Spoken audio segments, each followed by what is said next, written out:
Let's talk about this upcoming election. Sure. Let's talk about truth. Let's talk about what's at stake. Let's talk about the fact, let's be honest, and I know you and I know this really well, is the fact that Donald Trump being in the presidency, no matter how or what you think about him, remember, the night that the election started, he was down by 20 points. He wasn't supposed to win. Yeah. He not only became the president, but he became the president in spite of the Republican Party and in CNN and a lot of people on Fox and in the Democrat Party and like a whole. Listen, here's the deal. Here's the thing. What's with Christians who can't vote? Why? What are they doing? Well, yeah, let's dive into that. But first, the guy who came down the golden escalator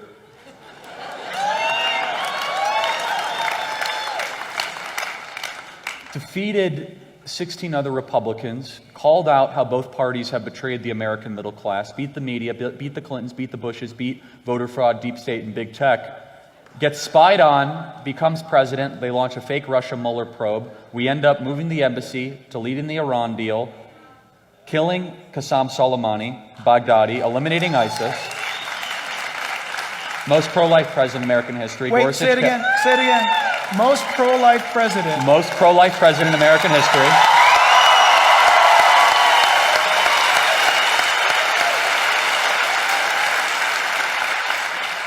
You got Gorsuch, you got Kavanaugh, you got over 200 circuit court judges, more regulations cut than any other president since Abraham Lincoln, believe it or not. We had the best economy in American history. They throw a virus at us. However you believe it came here, we can dive into that, but whatever. You're going to hear more soon. And we lock down our country. Then we decide that we're an awful country. We want to burn it down to the ground, race riots. And they impeached him back in January, and we thought we were going to go to war with Iran. Did you think it was going to be easy when a disruptor became president? Did you think that all of a sudden that this was going to be a seamless entry into all of a sudden putting the power back to the people away from the kingdom of Washington, D.C.? No, this actually makes a lot of sense. Yes, this makes sense that the man that is there, he is a vessel for each and every one of you that believes that the ruling class in our country has not been serving your best interest. One other thought on that, Jack. He is, people say, well, I don't like his tone, I don't like his tweets, I don't like all that. Well, that's fine. I think that's a separate topic in some ways. Look, he's the bodyguard to civil society. He's guarding the door. It's that simple. When you hire a bodyguard to defend your family when riots are outside, do you go and tap them on the shoulder when the bullets are flying and they're coming closer? Hey, man, can I look at your tweets? And he's like, you understand the mob's like right there, right? And I'll take care of it. Just make sure I stay here and I don't leave the door, because civil society's right there. I got to stay right here in front of this door, and I'm going to make sure I hold them back. You're like, can you fix your tone a little bit?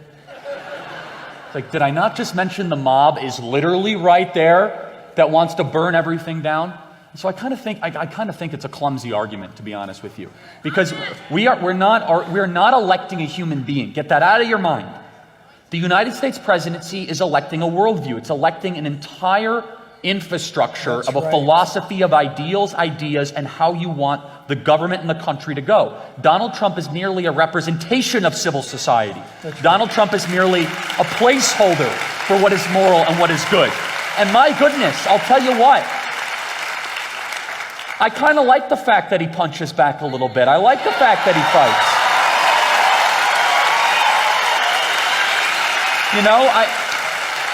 I think that what is not defended ends up decaying. That what is not put forward with truth ends up getting robbed by what is evil and dark. And people say, well, Charlie, I just think that he's had a very checkered and troubled past. I said, well, if I could be as good as you one day, please give me the instruction manual for that.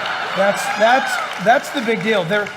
People will say always, well, he's got a checkered past. Every single one of you have got a checkered past. Amen. We all do. Here's the thing. He's not the guy that he used to be. You know, we're America. We're supposed to be so forgiving and so kind and so prone to give people a second chance. But we turn around and we go after this guy. And here's what I'd like to put out before you. Look how his kids speak and treat and their relationship with each other. Did you know, where were we? We were somewhere not too long ago where the Trump kids, did you know the Trump kids get a call from him every day? No matter where he is in the world, he calls his kids every day. Look how they speak about their dad. And here's the cool thing. That dude's got way more stuff vested in this nation than we do. The guy owns an empire, and he's responsible for tens of thousands of employees, but his biggest treasure is his grandkids. Yeah. He's got a lot going on. If I had his billions, I would not be president. Right? Your church would be a little bigger. Think about it. You would. Why would you be 74 years old and take on that job? And I'll be quiet with this. If you have any doubt about him getting the job done or who or what he stands for, look at who his enemies are. Yeah. That's exactly right. And so there's a lot of Christians that say, well, I'm not going to, and there's certain publications that have done this, and you know them better than I do, Christian publications, and they say, well, I'm not going to tolerate Donald Trump and all of his shenanigans and all this sort of stuff. I say, man, you must be really okay with 1 million abortions a year to have that kind of snobbish, elitist attitude. And I'm not willing to go in front of my Creator with that kind of cockiness, my friend. Right on. I am not willing to face judgment and say, you know, the 1 million abortion a year thing, I decided to stay silent on that because I didn't like a guy's tone. I'm not prepared to make that argument. I'm not. And nor am I saying you should make an excuse. That's not what I'm saying. Instead, what I'm saying is, my goodness, you have a vessel for the first time. You had a president speak at the March for Life in our country. George W. Bush didn't speak at the March for Life. That's right. And so then, you know, let's talk about this. And people say, well, Charlie, I love George W. Bush. That's fine. He's a very nice person. He's a Christian and all of that. But you have John Roberts thanks to George W. Bush. John Roberts just ruled that churches are not essential, that salvation is not essential, and the Calvary Chapel in Las Vegas closed, and now you're seeing persecution of Christians across the country, George W. Bush. But guess what? The two justices that Donald Trump put on the court, Gorsuch and Kavanaugh, said clearly and emphatically church is essential and churches should remain open. But hold on a second, Christian Post. Hold on a second, Ivory Tower Christians in the Southern Baptist Convention. Since you're better human beings than I am, explain to me very clearly the Christian George W. Bush put John Roberts on the court, and the 3 times married, twice divorced, once cover of the Playboy magazine person that you think is vulgar and awful, he's defending Christianity more than the person that you say is more fit to be president. So don't give me that nonsense for any second whatsoever. Because I have so clearly right now, and boy, my goodness, it is this ivory tower, I'm better than you are, snobbish style of Christianity. That's right. That my patience is zero, done nothing with it. Okay, and it is. That's right. It is. And I see I watch some of their speeches and I read some of their writings and they say, oh, they're so unacceptable in this and decline of a nation and all of that. And I say, my goodness, I cannot get to a place where I am perfectly acceptable and okay with the United States Supreme Court saying that churches are not essential. I'm going to fight for justices that fight for that. I'm going to fight for the rule of law. I'm going to fight for the unborn. I'm going to fight for someone who fights for those certain things. And the final point I'll say is this. You know, some Christians they have tough time squaring it. They say, well, I don't know if I'm going to vote. I'm not going to do any of that stuff. Politics, it's beneath me and all this.